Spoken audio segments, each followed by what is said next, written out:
అన్నట్టు అయ్యో చూస్తూనే టైం ఆయననే గడిచిపోతుంది కదా.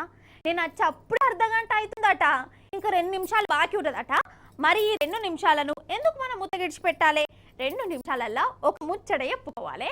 అది ఉత్తపతి ముచ్చట కూడా కాదు, మిమ్మల్ని పరేషాన్ చేసి కరెంట్ షాట్ కొట్టించి నోరెల పెట్టేటట్టు చేసే వైరల్ వీడియోలో ముచ్చట చెప్తా.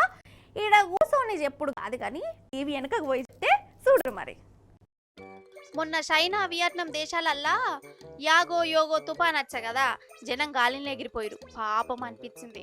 ఇక కరెంటు లేదు, మన్ను లేదు, మశానం లేదు. ఫోన్లు ఉన్నాయి కానీ అలా ఛార్జింగ్ లేదు. పానం పోయినా మంచిదే కానీ ఫోన్ మాత్రం ఉండవలసిందేనా ఈ కాలంలో. అందుకే ఫోన్ ఛార్జింగ్ కోసం జనం లైన్లు కట్టుకుంటే ఎట్లా ఎగబడుతురో చూడు. చూసినామా, ఛార్జింగ్కే మస్తు గిరాక్ వచ్చింది పో. కానీ దునియాలో ఏ మూలకువో ఫోనుకున్న మహత్యం ఫోన్ దేనోల్లా కదా.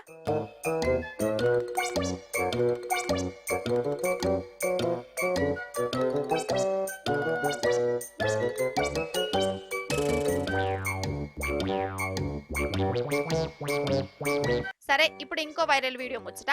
ఇది పానం కలుపుకుమనే ముచ్చట. ఈ మేడం గారు హరిద్వార్ దగ్గర ఉన్న శివలింగం కాడ ఇన్స్టాగ్రామ్ రీల్ చేస్తుంది. చేస్తే చేసుకొని మంచిదే, కానీ చిత్తం శివుని మీద భక్తి రీళ్ళ మీద ఉంటే ఎట్లనోల్లా. పాపం మేడం గారు రీల్ చేసుకుంటా అగో గంగల కొట్టుకుపోయింది. ఘోరం కదా. అందుకే అంట మీ పర్ఫార్మెన్స్లు మీరు చేసుకోరి మంచిదే, కానీ పురాగా అండ్లనే మురుగుతే ఒగిట్ల గంగలు మునిగినట్టు అవుతుంది.